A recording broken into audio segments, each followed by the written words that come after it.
Il y a encore des traités qui existent, par exemple l'interdiction des essais nucléaires. Hein. Donc il y a quand même une armature qui fait qu'on n'est pas dans une course, me semble-t-il, comme dans les années 60 ou 70.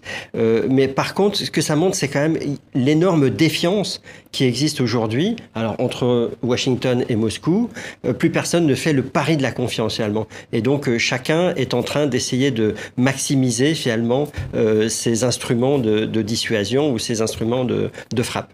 Est-ce qu'on sait quelles sont les forces en présence si on regarde les Russes, les Américains, les Chinois, qui est le plus armé, le mieux armé, qui investit le plus? C'est les États-Unis qui sont vraiment les leaders incontestés. Je pense qu'on a à peu près 4000 armes nucléaires dans l'arsenal américain, donc ce qui est largement suffisant pour contrer n'importe quelle menace stratégique. Mais je pense que ce que vous avez dit, c'est très important. Je veux dire, au moins, il y avait une certaine marche, il y avait une idée d'une marche vers un avenir, un jour peut-être lointain, sans armes nucléaires. Et notre opposition, par exemple, au programme nucléaire de la Corée du Nord, elle faisait partie de cette idée-là. Et là, on fait un grand pas en arrière.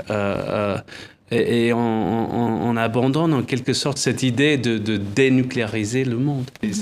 Barack Obama a reçu le prix Nobel de la paix à cause de son discours anti-nucléaire, en quelque sorte, favorable à la dissuasion nucléaire. On fait un pas en arrière, mais en plus avec des présidents avec une volatilité, c'est-à-dire il faut rappeler que Donald Trump et cette histoire de bouton rouge, qui a le bouton le plus, voilà, c'est quand même le plus gros, donc c'est quand même un élément à prendre en considération. Quelqu'un qui vraiment peut se réveiller un matin et complètement changer le discours et changer la donne au niveau mondial. Donc c'est très dangereux.